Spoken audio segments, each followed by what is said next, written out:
What if I told you that you're not lazy? What if I told you that every moment you've labeled yourself as unmotivated, unproductive, inconsistent was a misunderstanding? That the war you've been fighting wasn't because something's broken in you, but because something powerful in you hasn't been activated?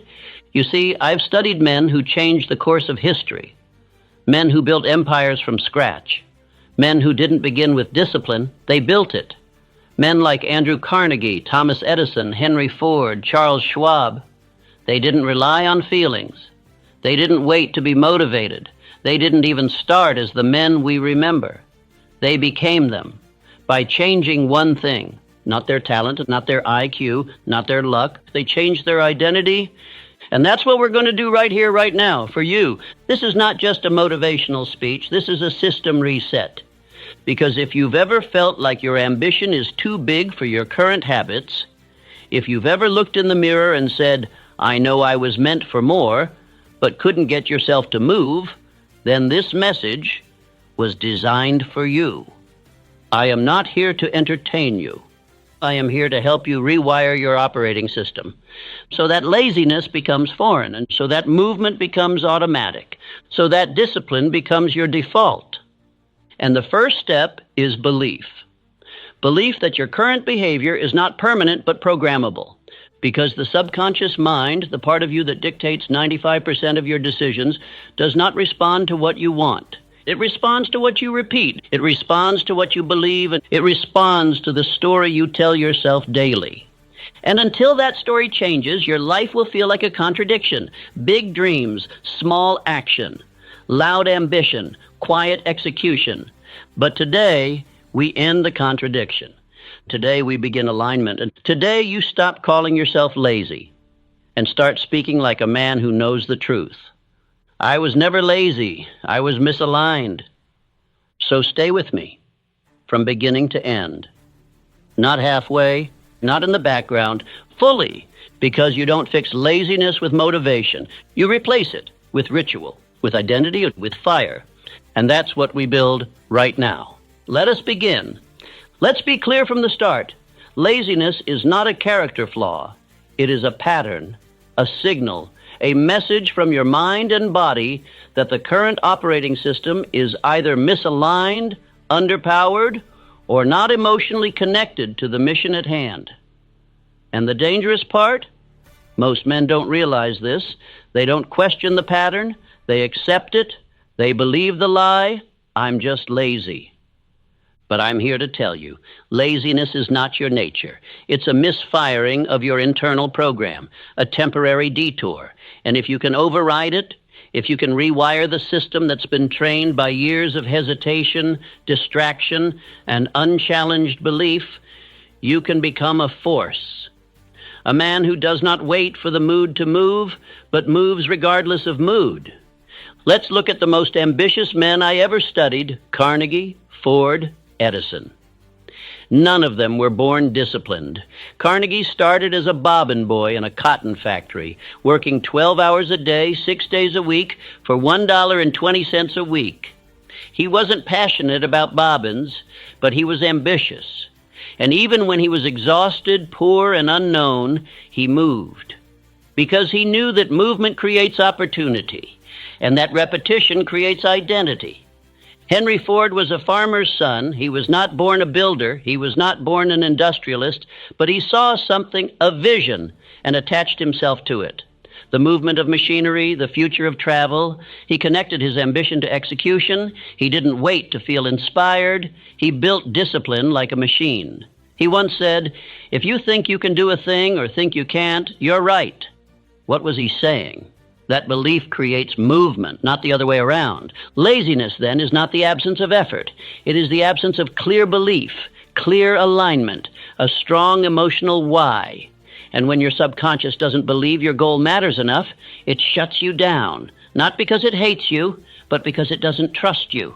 That's why I say, you don't need to fight laziness. You need to remove the story that created it. The problem with most ambitious men who call themselves lazy is that they have a clear vision of who they want to be, but no system that leads them there. They dream of success, but live in reaction. They talk about freedom, but live on default. They admire discipline in others but have never installed it in themselves. And here's the deeper truth. No one will install it for you. No app, no book, no routine. Because discipline is not found in a tool. It is forged in decision, in repetition, in the rejection of the lazy story and the writing of a new one. The subconscious mind listens for certainty. It listens for command. If you say, "I'm just not consistent," it accepts. If you say, "I always quit after a week," it agrees. If you say, "I'm lazy, but I want to change," it hears the word lazy and programs accordingly. But what if you changed the script? What if you said, "I am the kind of man who executes no matter how he feels"? What if you said, "I do the hard thing daily because my mission demands it"? What if you said, "I no longer ask for permission from my mood and I act because I said I would"? Your subconscious would respond in kind, because repetition with emotion is law. This is not wishful thinking. This is psychology.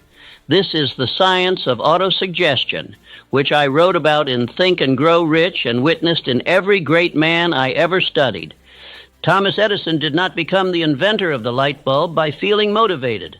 He failed 10,000 times, but every failure was met with repetition, of belief, of action, of identity. He believed so deeply that he was the man who would bring light to the world that his subconscious refused to quit. His body followed what his mind had already decided.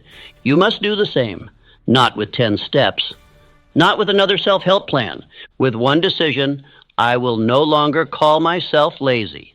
Say it out loud, right now. I am not lazy. I am untrained, and I train daily.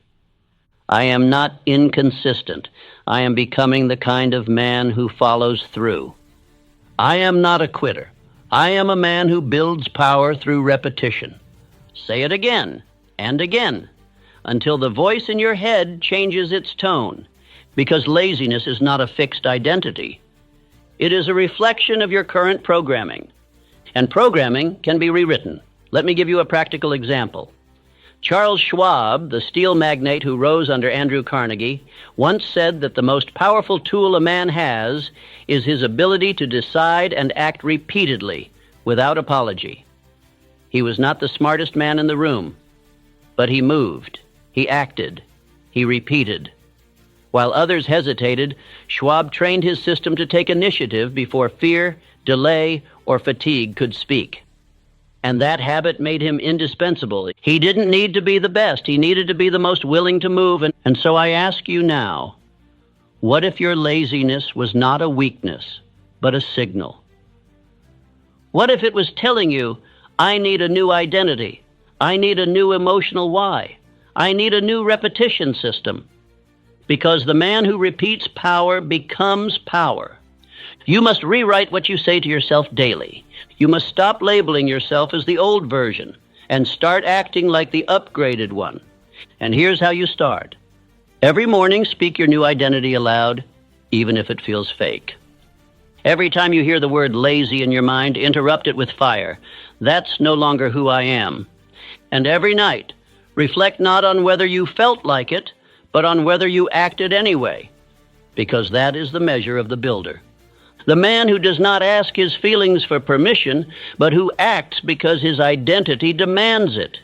That's how you rewire laziness. You kill the story, you feed the new one, and you repeat until discipline becomes automatic. Now let us go deeper and build the next layer of your execution identity. Every man who ever accomplished something extraordinary did not rely on feelings to guide him. He relied on structure. He relied on a system that didn't ask, how do I feel? But instead asked, what must be done? This is the core misunderstanding of ambition wrapped in laziness, the belief that great effort must first come from great motivation, that you need a surge of energy, a powerful wave of inspiration before you can begin. But let me be clear, discipline is not emotional. Discipline is ritual. And when ritual is installed, movement becomes inevitable. Let us return to the lives of the men I've studied and admired. Take Henry Ford. The man revolutionized the way the world moved. But how did he do it? not with emotion, with structure. The assembly line was not built because Ford had a good day. It was built because he refused to wait for one. He designed a system that moved regardless of mood. The machines didn't care how the workers felt. The system ran anyway, and Ford treated himself the same way. His mind was a machine, a structure of thought, repeated and enforced until success was no longer a question, but a byproduct. This is the mindset you must install. Do not say, "I want to be more disciplined." Say, "I will create a system that makes discipline automatic." Because waiting to feel ready is how men stay broke, stuck, and buried in excuses. Let me give you a story. Thomas Edison again? Do you think he felt like testing hundreds of filaments for the light bulb? Thousands of experiments, thousands of failures. He didn't do that because he was constantly motivated. He did it because he had a process, a laboratory assistance, a daily flow. He wrote everything down. He measured. He didn't rely on emotion. He relied on structure. That's how genius is built. Not in inspiration, in iteration. Let's break it down even further. Discipline equals energy plus clarity plus structure. Energy comes from your health. So stop pretending your sleep, food, or focus don't matter. Clarity comes from your purpose. So stop setting goals you don't emotionally believe in.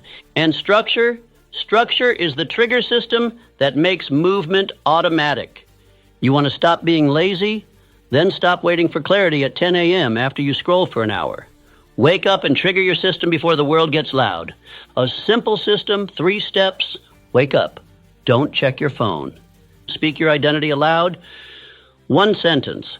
I am a man who executes before emotion speaks. Do one hard thing immediately, not for outcome, for proof. Because every action you take is not just doing, it's reprogramming. Each time you move before you feel like it, you starve the old self. Each time you speak belief aloud, you bury the doubter. Each time you show up without applause, you install unshakable identity. That's how discipline is built, not in bursts of effort, but in patterns. Let's bring in another example, Charles M. Schwab. He was Andrew Carnegie's right-hand man, not because he was the smartest, but because he had presence. And presence is built on repetition. Schwab was known to walk the factory floor not once, but daily. He'd check details, praise effort, enforce standards, every single day. Why? Because his system was consistency. And consistency created power. That's what you must do now. Stop calling yourself lazy. Start calling yourself in training. Stop waiting to feel like it. Start executing because your mission demands it. Install this belief. My discipline is not a mood. It's my operating system. Say it again. Say it until it becomes automatic. Because the man who acts without asking his feelings for permission becomes a giant. Now let me give you the warning most men never hear. If you don't create a structure, your environment will create one for you. It will be the structure of drift, of default, of checking your phone 35 times before noon, of waiting until the deadline, of reacting to every distraction and calling it urgency. That is the system most men live in. And that is why most men stay average. But you are no longer average. You are rebuilding your pattern. You are installing execution. And here is the rule of installation. Do it daily. Do it first. Do it anyway. First, not before the world gets a vote. Anyway equals regardless of how you feel. Daily equals until the pattern owns you. Do this for 1 week, and your mind begins to shift. Do it for 1 month, and your identity begins to rebuild. Do it for 90 days, and the man who once called himself lazy no longer exists. He has been replaced by the builder, the man of structure, the man of decision. That is who you are becoming. And all it takes is 1 move without feeling. Now let's go even deeper into how to rewire your reward system and make execution feel better than delay. You are not lazy. You are well trained. You've trained your brain over years through repetition to feel good when you avoid the hard thing, when you delay, when you scroll, when you postpone your mission in favor of short-term pleasure. And what is repeated with emotion becomes installed. So let us now rewire what your brain calls reward. Because here's the truth. You don't need more willpower. You need better wiring. Most men reward themselves for avoiding discomfort. You hit snooze, your body relaxes. You skip the workout, your mind sighs in relief. You don't make the call, and fear temporarily disappears. That is a reward, and your subconscious registers it as success. But that success is false. It comes with a cost. You get comfort, but you lose conviction. You feel safe, but you lose power. You protect your emotions, but you sabotage your identity. And identity, my friend, is everything. The question is not, how do I become motivated? The question is, how do I change what I celebrate? Let me give you a story. Andrew Carnegie, the steel tycoon who mentored me, understood this principle before neuroscience ever proved it. When I asked him how he managed so many men, how he inspired loyalty and productivity at a scale few could imagine, he said this: "Mr. Hill, men don't move for money alone. They move because of who they believe they are becoming under your leadership." Carnegie made his men feel like builders, like contributors to something greater. He celebrated effort. He praised boldness. He installed the reward of identity, not just outcome. That's what you must do now for yourself. Stop celebrating comfort. Start rewarding courage. Stop celebrating ease. Start rewarding initiation. Every time you start before you're ready, that is the new dopamine. Every time you move without motivation, that is your new applause. But don't just wait to feel proud. Create a ritual to enforce the reward. After you complete the hard thing, so say it out loud, "That's who I am now." After you say no to delay, write it down, "Today I starved the old self." After you face the resistance, breathe deep and smile. "This is the fire that forges my future." You think this is small? That's because you don't yet realize how much your subconscious craves reinforcement. Every act must be followed by identity, because your brain builds from pattern. Let me give you another example. Thomas Edison. He failed publicly, repeatedly, relentlessly on the path to the light bulb. But after every failure, he didn't say, "I'm not good enough." He said, "I found another way that won't work." Do you see the difference? He reframed failure as forward motion. And because he rewired the meaning, he never burned out. He trained his mind to seek the process, not just the result. That's what we're doing now. You're not working harder. You're rewiring faster. You're linking pain to laziness and pleasure to movement. Let me show you a simple rewiring technique. Every time you do the thing you'd usually avoid, working out, making the call, opening the laptop to build instead of scroll, pause for 10 seconds after you finish. Put your hand on your chest. Say one sentence. "This is my new pattern." Why?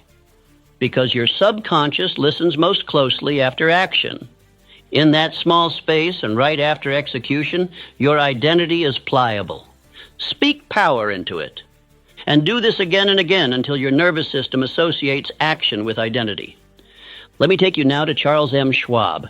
When he became president of U.S. Steel at just 35 years old, managing thousands of men and billions of dollars, do you think he did it because he had more talent?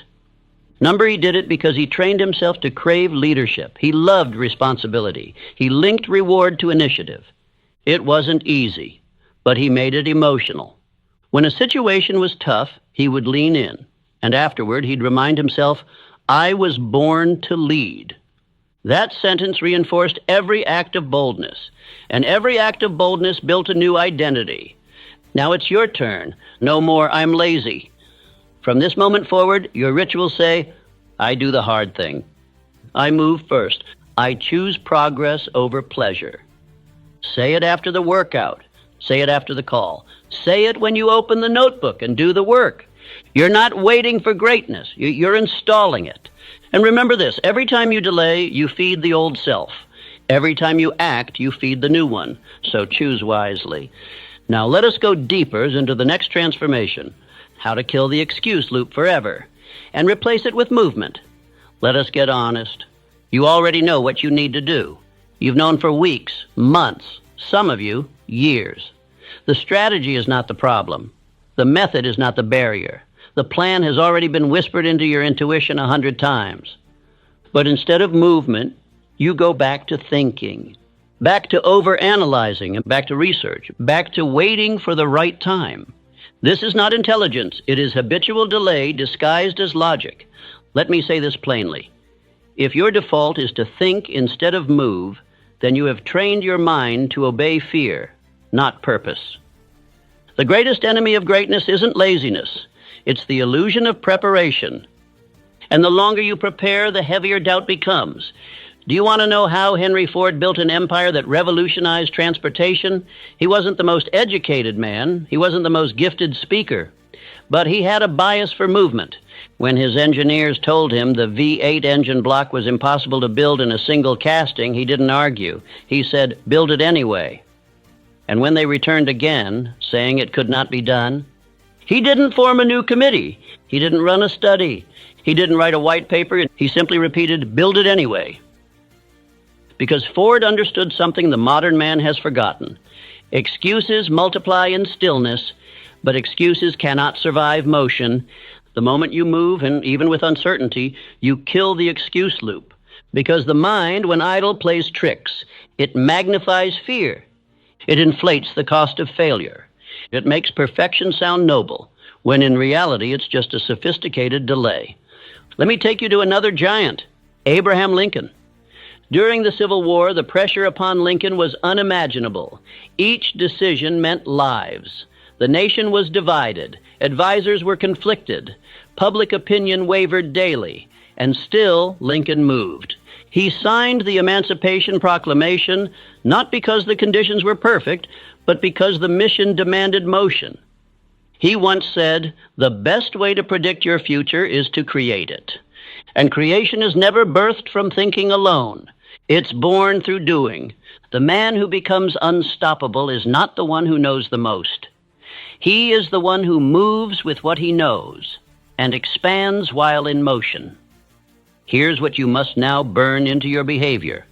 Do not ask, "Is this perfect?" Ask, "Is this aligned?" If it is aligned, you move, you adjust later, you fix in flight, because the man who waits for the ideal condition will die in theory. Let me offer you a discipline that has saved me and every ambitious man I've trained. The 2-minute rule of motion. If a thought enters your mind, something you know needs to be done, you have 2 minutes to take the first step, not to plan it, not to write about it, and to do it. And if it's a message, send it. If it's a call, make it. If it's a rep, start it. If it's an idea, record it. The only rule, move within 2 minutes of the thought arriving. Why? Because hesitation is how the excuse loop is born. Action is how it's broken. Now, you may say, "But what if I fail?" Let me give you the truth. You will. At times, you will make imperfect moves. You will trip. You will miscalculate. But the man who fails in motion is always closer to power than the man who fears in silence. Thomas Edison failed 10,000 times on his way to the light bulb, but he didn't delay. He documented. He adjusted. He moved again. He once said, "I have not failed. I've just found 10,000 ways that won't work." That is the mindset of a builder, not a thinker. But you must decide. What man do you want to become? The one who imagines power, or the one who moves in power even before he's ready? Let me speak this into your soul now. You do not need more time. You need fewer excuses. You do not need more confidence. You need motion. And motion, repeated, becomes identity. So here is your ritual. Every morning, write down the 3 actions that matter most today. Not the easy ones, the ones you keep postponing, the ones that scare you. Then commit not to finish them all perfectly, but to start each within 2 minutes of when you planned. You repeat this day after day, and something happens. The mind stops negotiating, and it starts following. You become the man who does, not who thinks about doing. This is your new language. I act quickly. I trust motion more than mood. I break excuses with movement. And the more you repeat it, the less room doubt has to speak. Remember this law. Hesitation trains the mind to disobey. Action trains the mind to submit. Say it again. I act. I move. I kill the excuse. There comes a moment in every man's life when he must stop negotiating with who he used to be. Not gently, not politely, but with fire. Because if you always leave a path back to your old self, to your old excuses, your old rhythms, your old comfort, then transformation will always remain optional, and anything optional will eventually be abandoned.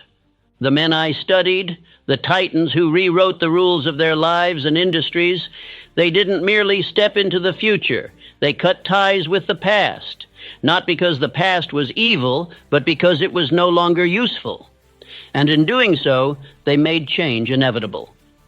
Let me tell you about Hernán Cortés, the Spanish explorer, a man whose action illustrates this law. When Cortés landed in Mexico with his small army, he knew they were vastly outnumbered by the Aztec Empire, but he also knew the psychology of hesitation. So what did he do? He ordered the ships burned. He removed the option of retreat. There was no going back, only forward, only conquest, only victory or death. That is the mindset you must adopt. Because if you leave the door cracked open to the man you used to be, he will always whisper you back. You'll return to your snooze button. You'll crawl back to comfort. You'll make just this once excuses until they become identity again. But when you burn the bridge, when you declare with action, I'm never going back to that version of me, then your only path is forward. This is what Andrew Carnegie understood. Before he became one of the wealthiest men in America, he worked as a messenger boy earning a few dollars a week. But even then, even in poverty, he began to invest his time in reading, studying, and planning for the future. He refused to accept the idea that the class he was born into would be the class he died in. He began to write his chief aim. He didn't just write it once, he repeated it every morning, every evening, until his subconscious could no longer tolerate mediocrity. He began to outgrow poverty, mentally, emotionally, spiritually, long before his bank account followed. And when opportunities came, he didn't hesitate. He moved. He invested his time in building partnerships, in creating value, in aligning himself with people of power. But most importantly, he stopped spending time with those who kept him tied to the past. That is burning the bridge. You must now ask yourself, what in your life still connects you to the man you're trying to leave behind? Is it the conversations you keep having with people who don't believe in growth? Is it the habits you entertain, scrolling, sleeping in, starting and stopping? Is it the identity you still cling to? I'm just not that motivated. I've always struggled with discipline. I'm too inconsistent. If so, I'll burn it, not in anger, but in decision. Declare to yourself, that part of me no longer has a vote. Henry Ford once said, if you always do what you've always done, you'll always get what you've always got. That isn't just a clever phrase, it's a law. And the only way to escape that law is to remove the option to do what you've always done. Here's how. I call it the bridge-burning ritual. Write down 3 things you will no longer allow into your life. Not ideas, behaviors. For example, I no longer hit the snooze button.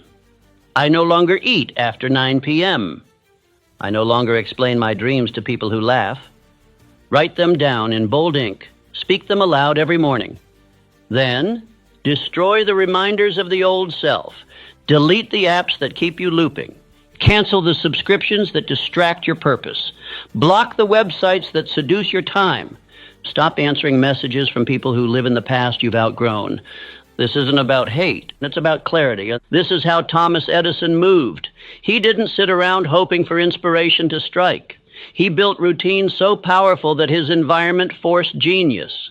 His labs were filled with tools, notes, failures, and systems. Not distractions. He had no use for the familiar comforts that sedated other men. He designed a world around, forward only, and it worked. Now you must do the same, and you must ask, what in my life makes the past easy to return to? And then remove it today. Not later, because every day you tolerate it is a vote for the man you no longer want to be. Say this aloud now. I burn the bridge to my old life. I move forward only.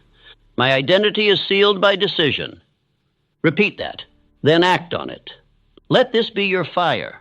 Because once you remove the option to retreat, the only direction left is greatness. Now let us continue. A man who depends on motivation is a man who gambles with his future, because motivation is a mood. It comes and goes. It responds to the weather, to how well you slept, to what someone said to you online. But the man who builds his life on rituals, he doesn't wait for the right feeling. He creates the right environment. You see, greatness is not spontaneous. It is not the result of occasional intensity. It is the byproduct of repeated precision, a system, a rhythm, a machine that operates even when the soul is tired, even when the mind protests, even when no one is watching. That machine is ritual. I taught this in every chapter of Think and Grow Rich and the Law of Success. All powerful men had something in common, daily disciplines that did not depend on emotion. My personal ritual includes daily autosuggestion, writing out my definite major purpose, and spending intentional time in reflection and visualization. These weren't grand gestures, they were non-negotiables. Take Thomas Edison, for example. Edison did not wait to feel inspired to experiment. He showed up, he repeated his process. He didn't view failure as a dead end, he viewed it as part of the equation. His ritual was relentless repetition. Each failed attempt was simply another layer of learning. And because he stuck to the rhythm, he built 1,000 inventions, not with genius, but with consistency. Ask yourself now, do you have a system? Or do you wake each day hoping for inspiration to find you? If your days are built on randomness, your results will be too.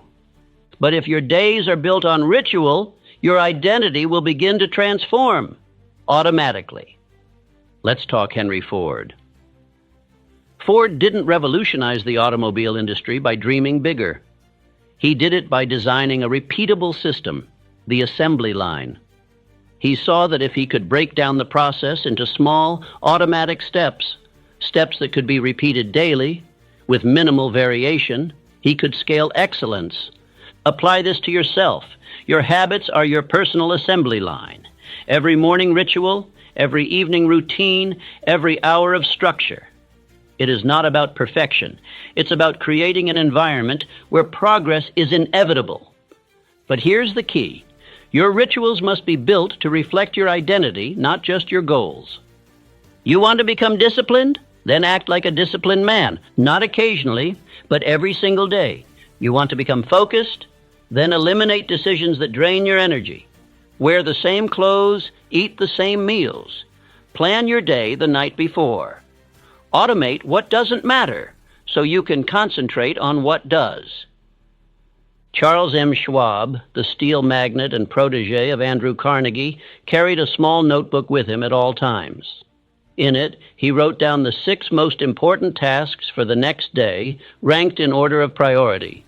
He learned this from his productivity advisor, Ivy Lee, who promised that if Schwab followed this system, his entire company would become more productive.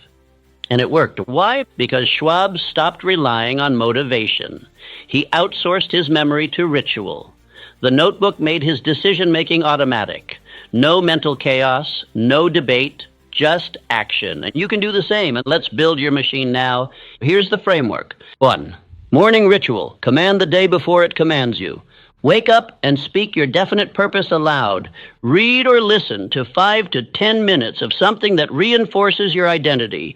Move your body. Doesn't have to be intense, just enough to create momentum. Visualize your most important win of the day and emotionally commit to finishing it.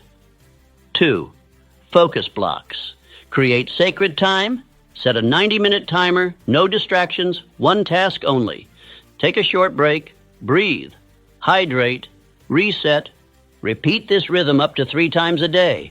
That's 4.5 hours of high-quality, undistracted effort, more than most produce in a week. 3rd evening ritual, seal the identity. Reflect on what you accomplished. Write down what you'll do tomorrow. Speak your affirmations, the same ones we've been installing. Play a section of this speech before bed. Allow the subconscious to be rewired during sleep. You may say, "That sounds boring." Good. That's exactly why it works. Power is not born from novelty. It is born from certainty. Your subconscious doesn't crave stimulation. It craves stability. And when it knows with absolute consistency what your day looks like, it stops sabotaging you. It starts trusting you. Remember, your identity is not built by one-time events. It's built by what you rehearse. Every morning you rise early, you're rehearsing power. Every time you complete the focus block, you're rehearsing discipline. Every time you speak belief before bed, you're rehearsing faith. And eventually, this repetition becomes so deeply embedded that you stop trying and you start being. That's the shift. That's the moment the machine takes over. This is not about becoming robotic. It's about becoming reliable to your future. Let's return once more to Andrew Carnegie. He once said, "You cannot push anyone up a ladder unless he is willing to climb a little himself." And what he meant was this: no one else will do your work for you. But once you build a structure, once you design your ladder and start climbing it daily, your rise becomes inevitable. So now I ask you, where is your machine?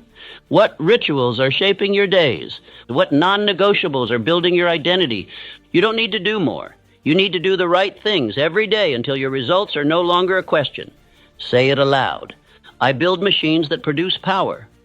My rituals reflect who I am becoming. My success is not a surprise, and it is a system. Now let's continue into the next layer of rewiring. The greatest tragedy of modern man is not that he lacks ambition. It is that he allows too many voices to occupy his mind.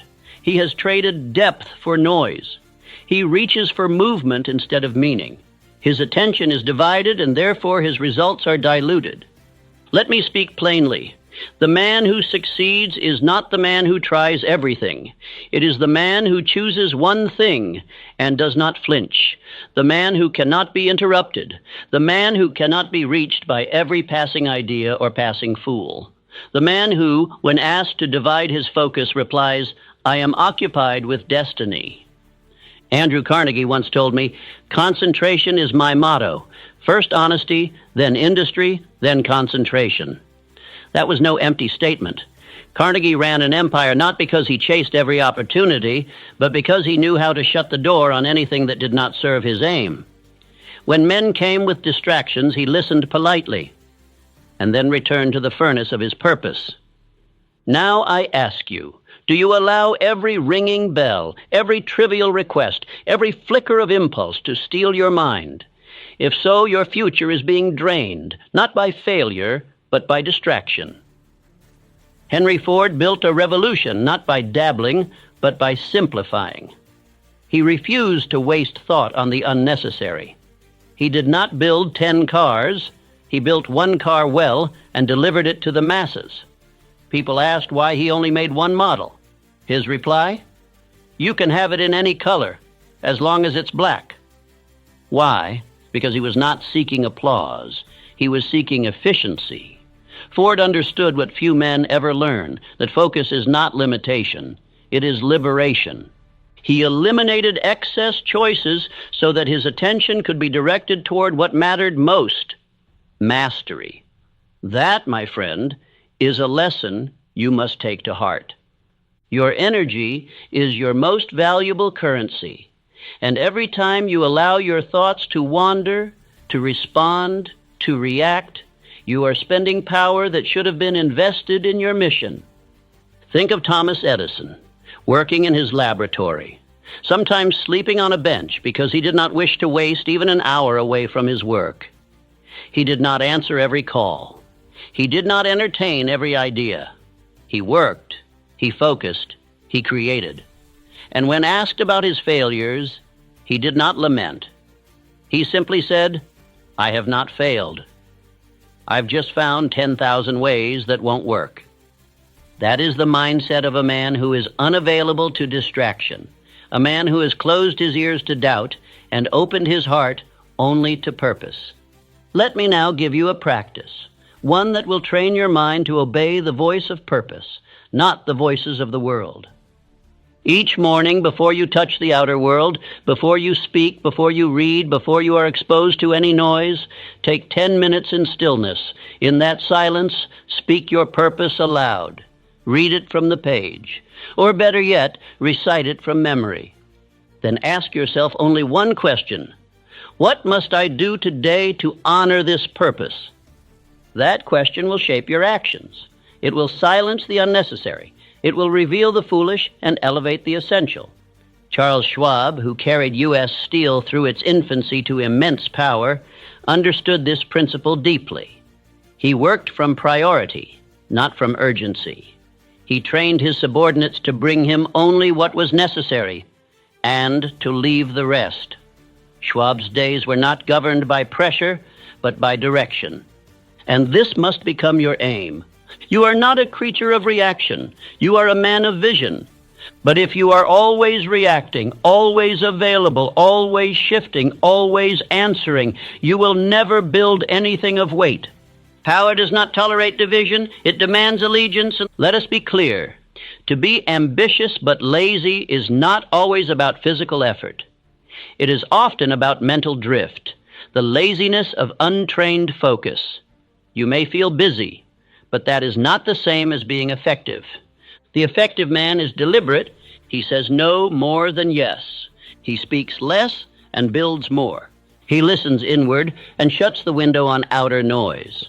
He eliminates the non-essential and repeats the essential until mastery is automatic. Let this be your rule. Nothing enters the temple of your mind that does not serve your higher purpose. Write it on paper. Speak it aloud. Post it where you will see it. And if you must choose between a dozen average tasks and one essential movement, you choose the essential. For the world is full of busy men and poor ones, but the man of wealth, in mind, in spirit, in fortune, is the man of focus. Say it aloud. I do not divide my focus. I do not entertain distractions. My purpose is the loudest voice I hear. Now I will leave you with this image. A man walking a tightrope cannot afford to glance at the crowd. He must keep his eyes fixed, forward, unmoving, not because he is afraid of falling, but because he has decided to cross. You are that man, and your future is the rope. Keep your eyes forward and walk. Let us now proceed to the next movement of this reformation. There is no greater secret in the making of men than this. You are what you repeat, not once, not in bursts of emotion, but daily, silently, relentlessly. If a man speaks weakness often enough, it becomes his name. If he repeats doubt with conviction, it becomes his law. And if he tells himself he is tired, incapable, too late, too broken, then even the strongest ambition will die quietly under the weight of his own tongue. But here is the power you must now seize. Your subconscious mind does not argue with you. It obeys, and what you feed it, it becomes. Feed it fear, and it builds a prison. Feed it power, and it builds a kingdom. That is why I say this. You must speak only what you desire to become, not what you fear, not what you feel, what you intend to be. When I sat with Andrew Carnegie, the first lesson he gave me was not about wealth, nor steel, nor strategy. It was about autosuggestion. He said, Mr. Hill, no man becomes powerful by accident. He becomes powerful by repetition, by commanding his mind until the mind obeys. He gave me an assignment to write down my chief definite aim, to read it aloud twice each day, and to feel its reality as if it were already achieved. It was uncomfortable at first. I felt foolish, but I obeyed. And slowly the words began to shape my inner world. My fear began to shrink. My actions began to sharpen. My decisions became quicker, and my vision clearer than ever before. It was not magic, it was law. The law of repetition, the law of identity, the law that governs all achievement. Henry Ford, too, understood this. He spoke certainty until the world believed him. His factories did not begin as machines. They began as ideas.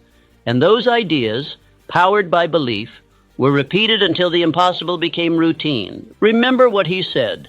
Whether you think you can or think you can't, you're right. Why?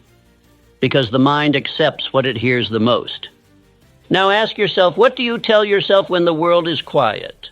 What do you rehearse? Do you say, I am tired? Then you are training fatigue. Do you say, I'll never make it? Then you are installing failure. Do you say, I'm not good enough? Then you are engraving defeat into your nature. Stop it. From this moment forward, you speak only what you intend to become. Say it aloud. I am focused. I am unshakable. I am powerful. I act before fear has a voice. I am disciplined. I move with certainty. I rise without delay. Let those phrases become your new language. Do not say them once and expect change. Repeat them every morning, every evening, with fire, with belief, until they feel less like words and more like identity. That is how Thomas Edison worked. He did not simply tinker with inventions. He lived in belief. When the world called him mad, he called himself certain. He refused to speak failure. Even after thousands of so-called mistakes, he said, I have not failed. I have simply discovered what does not work. That is not optimism. That is identity. You must build the same. Build it in the mirror, not with thoughts, but with declarations. Build it in your posture, by standing as the man you intend to be. Build it in your decisions, by moving without apology. Build it in your silence, by refusing to let old thoughts speak louder than your aim. The subconscious cannot distinguish between imagination and reality, but it can distinguish between weak repetition and dominant belief. So speak your new name with power, with clarity, with emotion. Do not worry if you do not feel it yet. Speak it anyway. Do not wait until the world believes it. Speak it anyway. Do not ask for permission. Speak it anyway. For your words are not commentary. They are commands. Charles Schwab rose not because of pedigree, but because he carried himself like a man of vision. He spoke belief. He instilled certainty in others. And that certainty turned the tides of industry. What can your certainty do? What future is waiting to be built? If only you would speak like a man who already owns it. Let me give you this command. From this day forward, you will not rehearse failure. You will not repeat fear. You will not practice doubt. You will install belief. You will rehearse victory. You will build identity through repetition. You will repeat this speech not once, not when you feel like it, but daily. Because your identity is not chosen once, it is built through repetition. Say it now. I do not speak weakness. I do not entertain doubt. I am becoming the man I speak of. Say it again and again, because the voice you repeat the most becomes the voice your mind obeys. And the man who rewires his identity rewrites his destiny. Repetition is the chisel of the soul. It carves belief.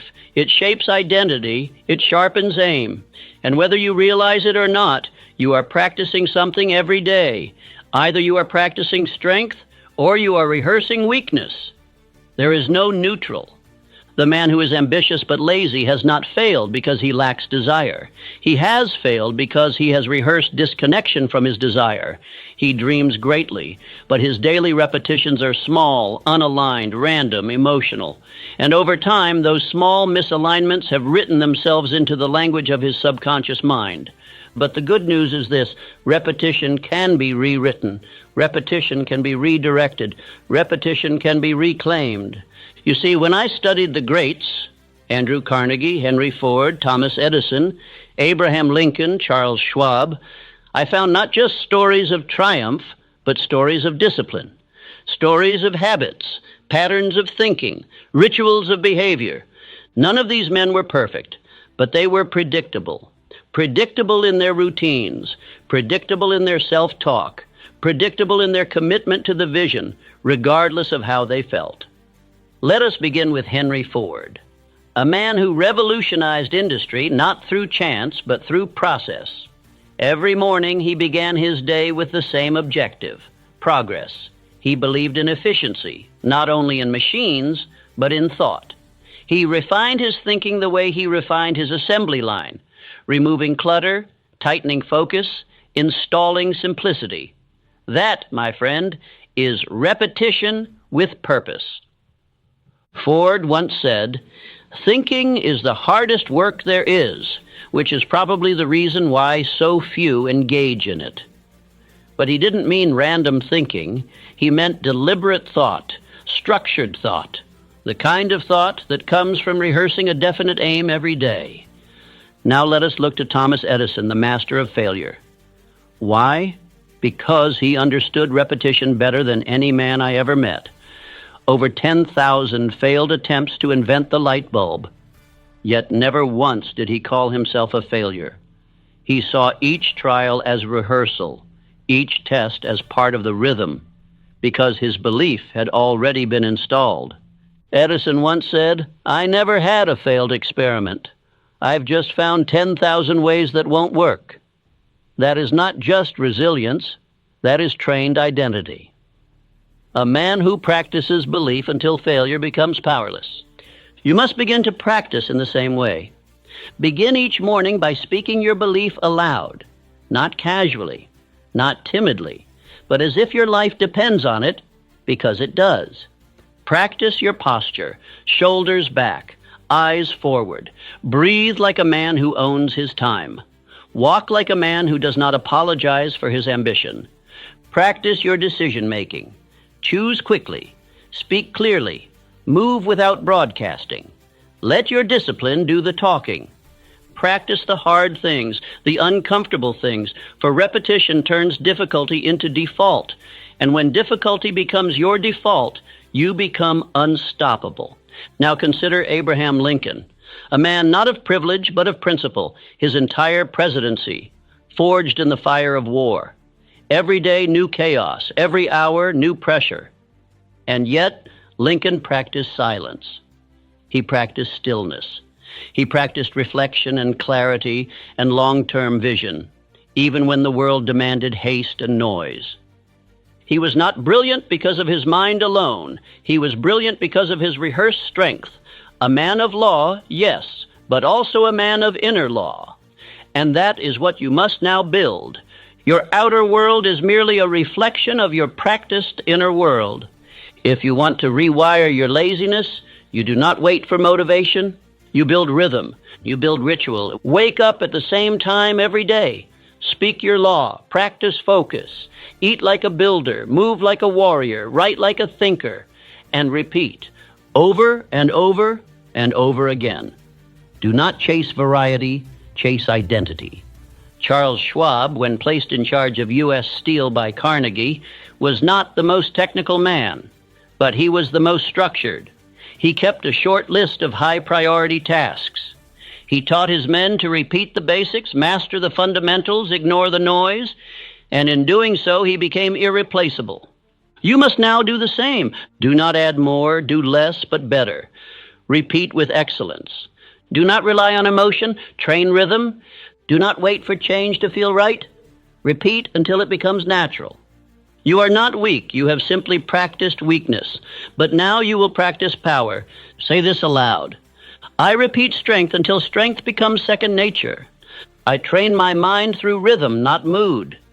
My identity is shaped by what I rehearse. And let these statements become your new daily laws. Because repetition is not glamorous, but it is divine. It is the invisible force behind every empire. It is the tool used by every man who ever rose from obscurity to immortality. Repeat this speech daily. Repeat your laws nightly. Repeat your belief endlessly. And soon, you will look in the mirror and no longer recognize the old man. You will see the man who is hidden beneath the dust of inconsistency. And you will realize he was always there, waiting for repetition to reveal him. Let us now bring this journey to its rightful conclusion, not with silence, not with uncertainty, but with certainty so deep it cannot be undone. My friend, if you have listened to every part of this speech, you are no longer who you were when it began. You have crossed a threshold. A line has been drawn between the man who wanted to change and the man who does not wait another moment to live it. Because let us make one thing clear. Laziness is not your nature. It is not your curse. It is not your identity. It is the consequence of drift. And drift, once identified, can be burned away. You do not need a new dream. You need new patterns. You do not need more motivation. You need repetition with fire. You do not need another day to think. You need to act. Now you've been taught by the examples of Carnegie, who installed belief like a mechanic installs steel, Ford, who practiced certainty until doubt could not survive, Edison, who failed 10,000 times and still never once called himself defeated, Lincoln, who carried a divided nation by practicing stillness and principle, Schwab, who commanded giants through clarity and rhythm. These men were not born with your technology. They did not have the comfort of your age. But they had one thing in common. They decided. And once they decided, they repeated that decision with such discipline, the universe had no choice but to respond. And so now I say to you, repeat this speech. Play it not once, but until its words become your nature. Repeat it in the morning, before the world tries to shape your thoughts. Repeat it at night, when the day has tried to pull you away from your fire. And most importantly, repeat your own laws daily. Each morning, speak one of the 10 laws aloud. Let it enter your bloodstream, and let it become your compass, and let it become your identity. And do not stop. Not when it gets hard, not when you feel tired, not when the fire grows quiet, because repetition is how giants are formed, how dynasties are built, how laziness is unlearned and power is installed. You are not the man who drifts. You are not the man who delays. You are the man who decides. Say it now with full conviction. I repeat power. I rehearse purpose. I act without asking permission. I was not made to wait. I was made to build. This is the man I am, and I do not look back. And now, you know the mind must be shaped. You know power must be practiced. And you know the man you are becoming depends on what you repeat. So walk in that repetition, walk in that fire, and let the world watch as you become unrecognizable.